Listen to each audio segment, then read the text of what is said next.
Madam Speaker, regrettably, some of us don't know when to let go of politics. In the name of politics, we sacrifice the reputation of our country. We don't take into account the damage we do to our country when we go all over the place and speak badly of our homeland and the people who live here, when we write blatant untruths to foreign governments. Yes, Madam Speaker, all in the name of scoring cheap political points. And by doing so, we betray our own country. The election is over. Madam Speaker, the people have spoken.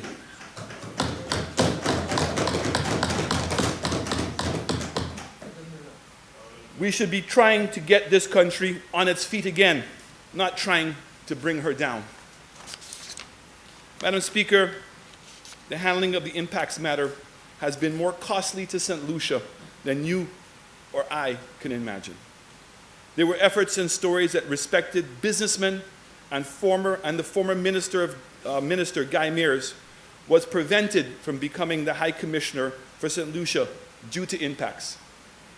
Madam Speaker, we have been open and transparent with the appointment of Mr. Mears, which is more than I can say for the appointment of previous ambassadors.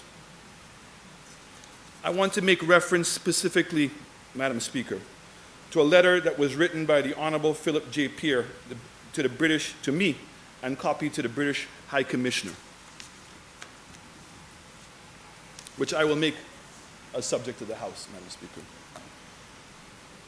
It says, "Dear Prime Minister, I write to inform you in my capacity as a leader of the opposition on the position of St. Lucia Labour Party, on the appointment of Mr. Guy Mears to the post of High Commissioner of St. Lucia to the United Kingdom and Great Britain and Northern Ireland.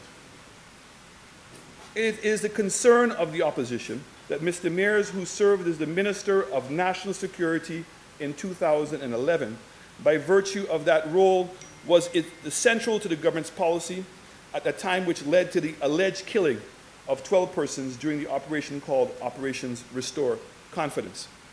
Consequently, there was strong condemnation from the United States government and other friendly governments. This led to a CARICOM-led investigation and submission of the well-known impacts report. The necessary follow-up action by the government of St. Lucia has remained a contentious proposition. It has constantly resulted in strong reactions from the government of the United States, the EU, and the government of the United Kingdom.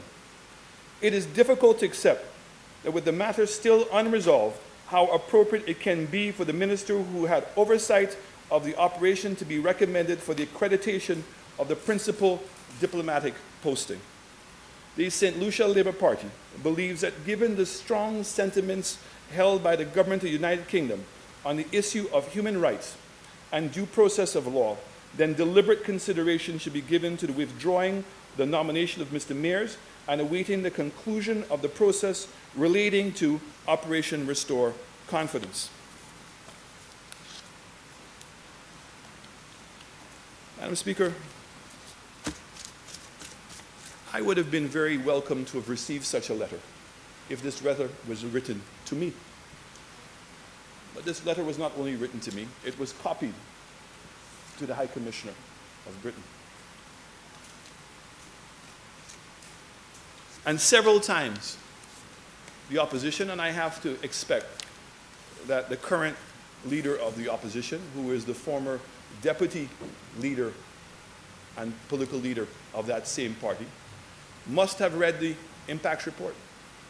And I await his opinion as to who we should be working with and not working with, and whether, in fact, at any time during that report, that Mr. Guy Mears was implicated in the impacts report.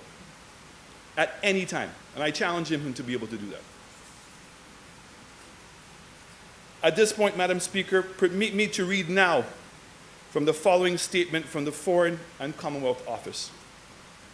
The Foreign and Commonwealth Office was grateful for the approval request of Mr. Guy Mears as High Commissioner for St. Lucia.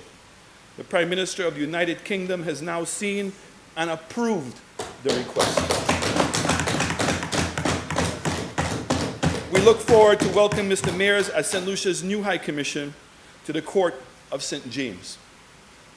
Madam Speaker, on behalf of the government, I congratulate Mr. Mayers on his appointment, and I know that he will represent this country with honor and well. I thank you.